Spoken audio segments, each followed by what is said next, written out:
Let's talk about the special properties of matrix, that is trace of matrix, transpose of matrix and conjugate of matrix, right? सबसे पहले बात करते हैं trace of matrix. अगर मेरे पास एक मैट्रिक्स है 1 2 3 4 5 6 और 2 1 2, सपोज इस 3x3 की मैट्रिक्स का अगर मुझे ट्रेस फाइंड आउट करना है तो ट्रेस को डिनोट करते हैं हम T R of matrix A, that is equals to nothing but the sum of the principal diagonal elements. तो 1 + 5 + 2 दैट इज इक्वल टू बन जाएगा 8। तो ट्रेस क्या होता है? Sum of its principal diagonal elements, right? Sum of its principal diagonal element. किसी भी matrix का ट्रेस फाइंड आउट करना है, इसका मतलब आपको उस मैट्रिक्स के प्रिंसिपल डायगोनल एलिमेंट्स का सम फाइंड आउट करना है।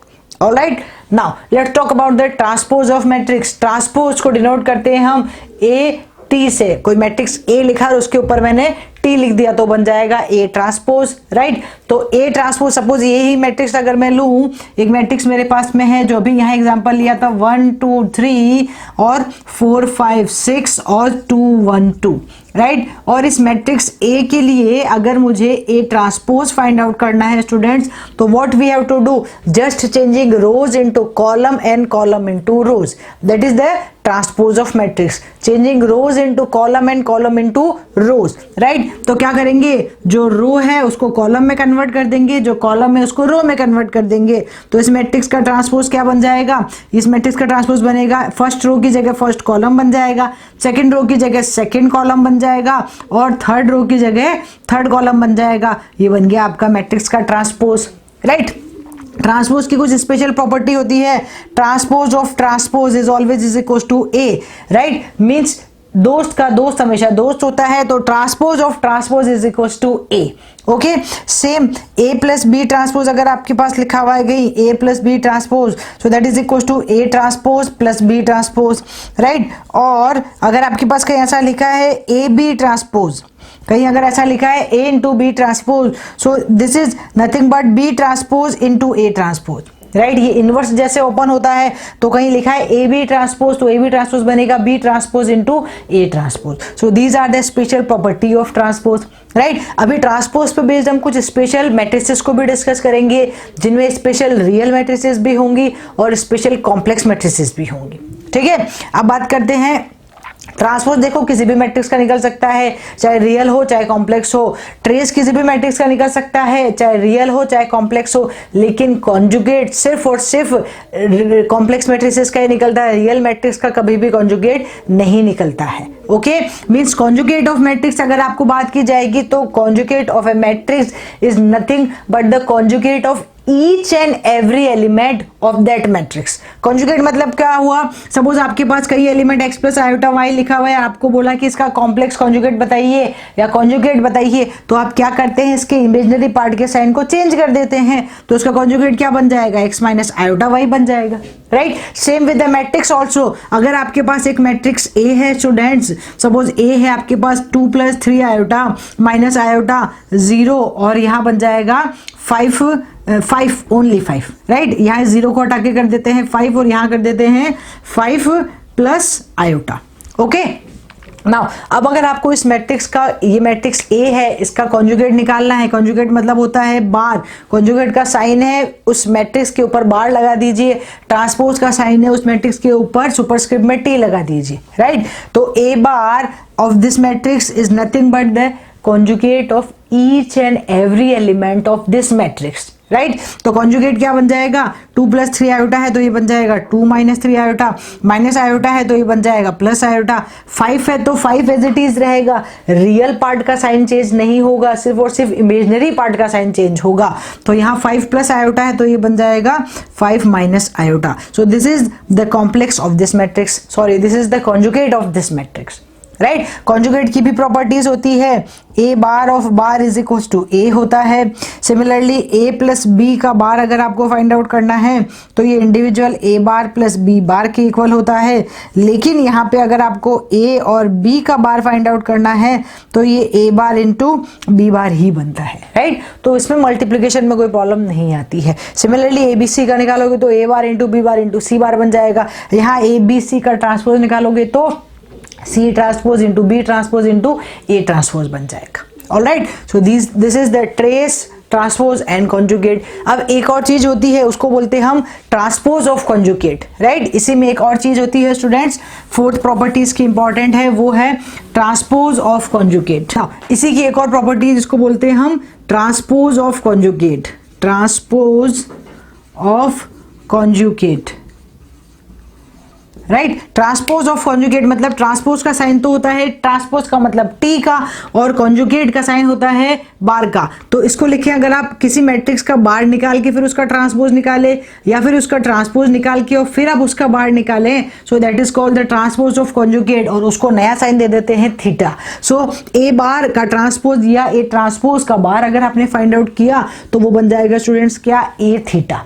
Are you getting my point, A theta, ठीक है। सो ए थीटा की प्रॉपर्टी भी ऐसी ही होगी, ये भी सिर्फ और सिर्फ कॉम्प्लेक्स मैट्रिक्स का ही निकलेगा। अगर आपके पास ये मैट्रिक्स ए बार है और बोला कि इसका आपको ए थीटा निकालना है, या मैट्रिक्स ए है, राइट, और इसके लिए आपको अगर ए थीटा फाइंड आउट करना है तो इसका पहले ए बार निकालिए, जो आप ऑलरेडी निकाल चुके थे अभी, 2 - 3 आयोटा, अभी हमने यहाँ दिखा था प्लस आयोटा 5 और 5 - आयोटा, ये ए बार था, राइट। और इस ए बार का अगर मैं ट्रांसपोज कर दूं, ए बार का ट्रांसपोज कर दे तो क्या हो जाएगा, फर्स्ट रो फर्स्ट कॉलम में चला जाएगा, तो 2 - 3 आयोटा आयोटा बन जाएगा। सेकंड रो सेकंड कॉलम में चला जाएगा, 5 और 5 - आयोटा बन जाएगा, तो ये बन गया ए थीटा। ये क्या है, इस ए बार का ट्रांसपोज, राइट। या फिर आप पहले इसका ट्रांसपोज निकाल के फिर बार निकाल दो, बात वही है। सो this is called the transpose of conjugate. What it is, transpose of conjugate, ठीक है। तो अब हम डिस्कस करेंगे स्टूडेंट्स इस ट्रांसपोज और कॉन्जुगेट पे based special type of matrices. 3 special type of matrices होती है रियल में, that is called symmetric, skew symmetric और ऑर्थोगोनल, और कॉम्प्लेक्स में होता है हर्मिशियन, स्क्यू हर्मिशियन और unitary, right. So these are important, लेकिन इससे पहले इन पे बेस्ड कुछ गेट प्रॉब्लम्स को डिस्कस करते हैं। नाउ जो अब तक हमने डिस्कस किया है स्टूडेंट्स, उस पे बेस्ड कुछ गेट प्रॉब्लम्स को डिस्कस करते हैं, और फिर उसके बाद हम एक नए टॉपिक की तरफ बढ़ेंगे, right. So let's start with this one. This question has been asked in GATE 2006 mechanical branch. GATE 2006 mechanical branch में एक अच्छा सा क्वेश्चन आया था students. The question is multiplication of matrices E and F is G, right. 2 matrices E और F को अगर आप मल्टीप्लाई करते हैं तो जी मिलेगा। Matrices E and G are given, then what is matrix F, और ऑप्शंस हमारे पास में है, राइट। ये है matrix E, cos theta minus sine theta 0, sine theta cos theta 0 0 0 और 1, 3 × 3 की मैट्रिक्स है। ये है मैट्रिक्स जी जो 1 0 0 0 1 0 और 0 0 1 की है, मतलब 3 × 3 की मैट्रिक्स है, ओके। और अब मैं बतानी है मैट्रिक्स एफ। ओके स्टूडेंट्स, देखिए इस क्वेश्चन को हम विदाउट यूजिंग पेन करेंगे, just with the basic matrix multiplication का क्वेश्चन है, और उसी बेसिक कॉन्सेप्ट को यूज करेंगे, और विदाउट यूजिंग पेन हम इस क्वेश्चन को कर सकते हैं, राइट। सबसे पहले बात देखिए, समझिए, what we have to find out, E और एफ का मल्टीप्लिकेशन जी है। इसका मतलब ये जो गिवन मैट्रिक्स ई है, इसको इनमें से किसी एक ऑप्शन से अगर मल्टीप्लाई कराएं तो आपको गिवन मैट्रिक्स जी मिल जाएगी, राइट। अगर इस मैट्रिक्स ई को इनमें से किसी एक से मल्टीप्लाई कराएंगे तो आपको ये मैट्रिक्स जी मिल जाएगी, ऑलराइट। अब मल्टीप्लाई कराना है, ई तो आपके पास में है, अब आपको देखना है 1 by 1 इनमें से कौन सा ऑप्शन है जो सेटिस्फाई कराए और मैट्रिक्स का मल्टीप्लिकेशन ये आ जाए, ओके। अब इस मैट्रिक्स का मल्टीप्लिकेशन जी लाना है तो उसको भी थोड़ा ऑब्जर्व कीजिए। देखो यहाँ पे स्टूडेंट्स ये जो ई है हमारे पास में, इस ई को अगर आप ठीक से देखेंगे तो इसकी थर्ड रो और थर्ड कॉलम में जो है 0 0 1 आ रहा है। सिमिलरली अगर आप इस जी को देखेंगे तो भी थर्ड कॉलम और थर्ड रो में 0 0 1 आ रहा है, और सिमिलरली इन सारे ऑप्शंस के अंदर भी थर्ड रो और थर्ड कॉलम के अंदर क्या आ रहा है, 0 0 1 आ रहा है, 0 0 1 आ रहा है। तो इसका मतलब ये हुआ स्टूडेंट्स कि ये जो क्वेश्चन है, ये क्वेश्चन गिवन तो 3 × 3 की मैट्रिक्स का है, लेकिन आप इसको कंसिडर कर सकते हैं 2 × 2 की फॉर्म में, right, because third row third column तो सब में सेम है, ओके, तो उसमें कोई चेंजेस नहीं करने हैं, ऑलराइट। नाउ सेकंड थिंग, अब आपको इस ई को मल्टीप्लाई कराना है, तो ई को मल्टीप्लाई कराने पे आपको सबसे पहला एलिमेंट क्या चाहिए, एफ से मल्टीप्लाई कराने पे सबसे पहला एलिमेंट 1 चाहिए, राइट। यहाँ ई में एलिमेंट्स कॉस में है, कॉस साइन में है, और एफ में भी एलिमेंट कॉस साइन में है। तो हम ये बात बहुत अच्छे से जानते हैं स्टूडेंट्स, जैसे ही साइन और कॉस की बात आती है और 1 बन रहा होता है तो हम जानते हैं साइन और कॉस में 1 सिर्फ और सिर्फ sine square theta plus cos square theta में ही बनता है, ओके। तो इसका मतलब ये हुआ कि अगर मैं ई को मल्टीप्लाई कराती हूँ एफ से, तो पहला एलिमेंट क्या बनना चाहिए, cos square theta plus sine square theta बनना चाहिए, ओके इसीलिए मैं बोल रही हूँ कि हम इसको विदाउट यूजिंग पेन कर सकते हैं, सिर्फ आपको मेरी बात समझनी है और आप इस क्वेश्चन को बहुत इजीली कर सकते हैं। ऑलराइट, तो चलो स्टार्ट करते हैं। ऑप्शन नंबर ए से मल्टीप्लाई कराते हैं, मैट्रिक्स मल्टीप्लिकेशन कराना है। इस मैट्रिक्स ई की तो रो मल्टीप्लाई होगी और मैट्रिक्स ए जो है हमारे पास में एफ जो हर एक ऑप्शन में आ रहा है उसकी कॉलम को मल्टीप्लाई करते जाएंगे। राइट, तो cos theta into cos theta करेंगे तो क्या बन जाएगा, कॉस स्क्वायर थीटा बन जाएगा। ऑलराइट, फिर minus sine theta into sine theta करेंगे तो क्या बनेगा, माइनस साइन स्क्वायर थीटा बनेगा। क्या cos square theta minus sine square theta कभी भी 1 बन सकता है, बिल्कुल नहीं, तो ये ऑप्शन यही छोड़ देंगे आप। Okay, now let's come to the next one. फिर से ऑप्शन बी से मल्टीप्लाई कराएंगे, cos theta into cos theta करेंगे, कॉस स्क्वायर थीटा बन रहा है, ठीक है। Now minus sine theta into minus sine theta करेंगे, यस यहां बन रहा है कितना, प्लस साइन स्क्वायर थीटा, तो यहां बनने के चांसेस दिख रहे हैं। ओके, क्योंकि यहाँ 1 बन गया, मेरी रिक्वायरमेंट है 1 चाहिए। Now let's see the next element, इसका फर्स्ट रो और इसका सेकंड कॉलम, तो cos theta into sine theta, तो ये कितना बन जाएगा, cos theta sine theta.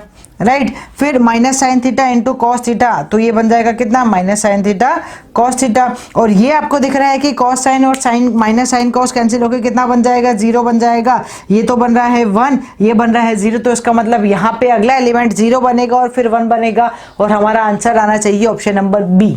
Right, फिर भी चेक कर लेते हैं एक बार और। अब इसकी फर्स्ट रो को मैंने अभी पहले किया था, इसके फर्स्ट कॉलम से, फिर फर्स्ट रो को किया सेकंड कॉलम से। Now let's see the second row, second row को करेंगे फर्स्ट कॉलम से, तो sine theta into cos theta, फिर cos theta into minus sine theta, ये भी क्या बन जाएगा, 0 बन जाएगा, बिल्कुल सही। और sign theta into sine theta, sine square theta, cos theta into cos theta कितना बन जाएगा, कॉस स्क्वायर थीटा, तो sine square plus cos square फिर से क्या बन जाएगा स्टूडेंट्स, 1 बन जाएगा। इसका मतलब 100% ऑप्शन नंबर बी ही इसका राइट आंसर है। आपको और कुछ भी नहीं करना है, सिर्फ इसको टिक कर देना है। राइट, बिकॉज आपको दिख रहा है कि यहाँ पे इतना सिंपल है, आपको सिर्फ 1001 बनाना है। और साइन कॉस में 1 कब बनता है, जब sine square plus cos square बनता है। यहाँ sine square minus cos square बन रहा था, मैंने एक ही बार में छोड़ दिया। यहाँ बन रहा था sine square plus cos square, तो हमने नेक्स्ट ऑप्शन में चेक किया। राइट, सिमिलरली अगर आप ऑप्शन नंबर सी भी चेक करना चाहते हैं तो भी कर सकते हैं स्टूडेंट्स। देखिए ऑप्शन नंबर सी के अंदर अगर हम देखते हैं, first element cos theta into sine theta बन रहा है, तो वो कभी भी 1 नहीं बन सकता, तो इसलिए आप इसको भी छोड़ देंगे। राइट, फिर cos theta into sine theta फिर से ऑप्शन नंबर डी में बन रहा है, तो कॉस इंटू साइन कभी भी 1 नहीं बनेगा, तो इसको भी आप यहीं छोड़ देंगे। तो इसका मतलब इन चारों में से सिर्फ और सिर्फ ऑप्शन नंबर बी इसका राइट आंसर होगा। ओके, ठीक है, चलिए डिस्कस करते हैं एक और अच्छी गेट प्रॉब्लम।